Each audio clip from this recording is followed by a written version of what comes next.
I just got my Meta Quest 3 and now I am starting on a journey to review all of my favorite virtual reality games to see how well they work on the Quest 3 compared to the Quest 2 and seeing what those changes can do and if they will be able to save some of my favorite VR games. And starting out today, we are going to be checking out Roblox VR because oh my goodness, the Quest 3 might have just saved it for good. And before we start, I am still a very up-and-coming YouTuber, so if you could watch until the end and smash that subscribe button, it would be greatly appreciated. But with that said, don't forget to like, subscribe, and enjoy the video.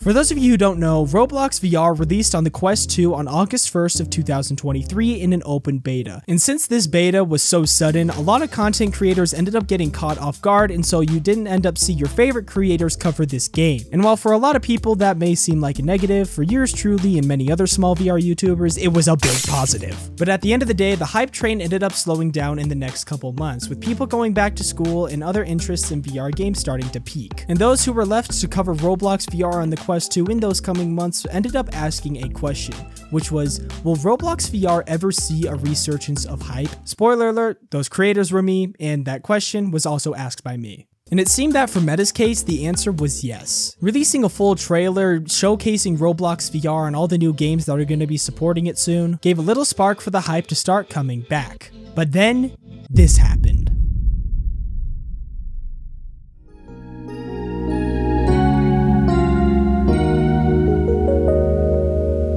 Now, this was a huge game changer for Roblox VR, and here's why. See, one of the main drawbacks of the Meta Quest is the fact that it only has 6 GB of RAM. That's less than some PCs. And now that the Meta Quest 3 was releasing, the full 8 GB of RAM and other performance upgrades would be able to be utilized to make Roblox VR as smooth as possible, seeing as this was one of the main reasons why people ended up leaving and calling Roblox VR a huge flop. And as you can see in the gameplay, this thing is so smooth. Plus, combine that with the controller upgrades and not having a ring, I am fully able to touch the floor with my entire hand and pick up guns that would be a little harder to pick up with my Quest 2 controllers. However, these features can only be utilized when having games to play, and that's why in this next segment, we're going to be talking about 2 games that I was able to try out before my headset died.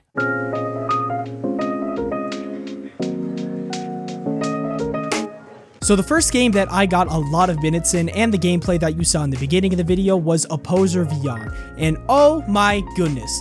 Compared to the Quest 2, this is an absolute night and day difference. The Quest 3 ended up being able to run Opposer VR on graphics level 1 at a full 60 frames a second consistently. I don't think I can stress enough how much having 8 GB of RAM really changes this. Fun fact, my laptop that I am currently editing this on right now has 8 GB of RAM. That's how much power this Quest 3 has. And coupling that with the inside-out tracking, this made for one of the smoothest Roblox VR experiences that I have ever played in my life. The Quest 3 has such a higher resolution that you can literally look at the serial numbers and manufacturers of each gun in Opposer VR. And couple that with the new movement that you're able to achieve with the inside-out tracking controllers being able to be detected by the Quest at all times. The only reason why I had to stop playing Opposer VR was because I had to try out this next game.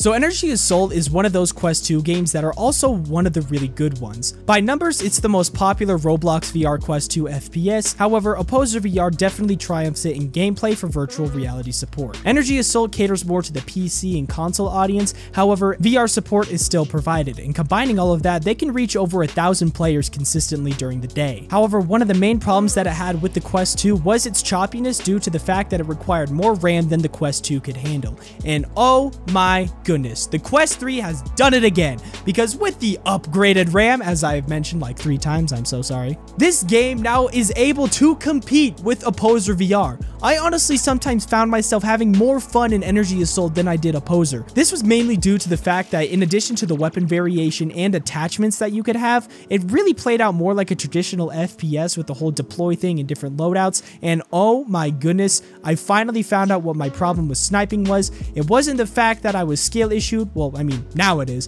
but it was actually because of the Quest 2's frame rate drops. If you guys want to see it, I might have to make a video later comparing Opposer and Energy Assault and answering the question of which one you should choose, because this is honestly now an even competition. However, it was not all sunshine and rainbows, and there was a bug that I experienced that honestly sometimes kind of killed the experience for me. And this did not have to do with Energy Assault itself, that game was fine. It's just most of the time when I would load into games on the Quest 3, there was a bug that I am now calling the Heaven bug due to its nature, where when you would spawn in, all the assets would load and you'd be ready to play, except instead of you going and actually deploying or actually playing, you would kind of just float and just watch everybody else play.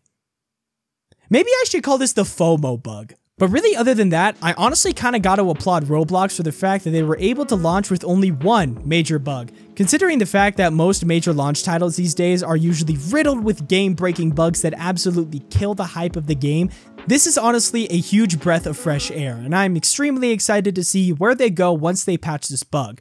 However, we need to talk about something important, something that could shape the future of Roblox VR forever. And that is, I need to talk about you. Yes, you watching this video right now. See, Roblox VR is one of those titles that basically the whole premise of it is that it kind of relies on user-generated content in order to become popular. So if you or someone you know is a Roblox developer and you haven't made a virtual reality game yet, I would highly suggest you do that. Due to the lack of content, there is a huge demand but not a high supply. And I'm not suggesting that you make another FPS or a social game, but bring other genres into Roblox VR. We've already seen it with the Quest 2 support being added to a Backrooms game, and a lot more is going to be on the way. So if you want to capitalize on this opportunity, I would highly suggest you either gather a team or try going by yourself, because there could be some amazing games that are coming in the future, and they could end up taking that opportunity that could be yours. And while we're on the subject of the future, I think I'd like to discuss the Quest 3's future with Roblox VR. So overall, after testing everything out, I honestly feel that Roblox VR might have been optimized for the Quest 3 in the first place. Now, I don't know if this is completely true, and maybe it's up to the actual games to optimize, but when I entered into the actual games, it really gave the feel of like, yeah, this is how it's supposed to be. So I don't really know if this was just a move by Meta and Roblox to try and promote the Quest 3 by making it run better, or maybe it's because developers had to end up stretching the limits for their game when adding Quest support so they could fit the Quest 2's RAM limit. And as the Quest 3 becomes more and more of a main staple VR headset and the Quest 2 was slowly phased out, because spoiler alert, it's gonna happen, it happened with the Quest 1 and it will happen in a couple years with the Quest 2. Roblox VR with its huge catalog of games will end up being a huge incentive for those who just got a Quest 3 and are looking for some cheap to free virtual reality games to try. And if you, viewer, are watching this in the future or even just watching it now and you haven't already tried Roblox VR out for yourself, then I would highly suggest you check out my Quest User's Guide to Roblox VR. Because even though it was made when only the Quest 2 was out, it still applies to the Quest 3 in terms of how to set it up and the games that you should try. But yeah, with that said, my name is Trentig. This has been another Roblox VR video, and I hope you enjoyed. So please don't forget to like, subscribe, and with that said, I will be signing out. Peace.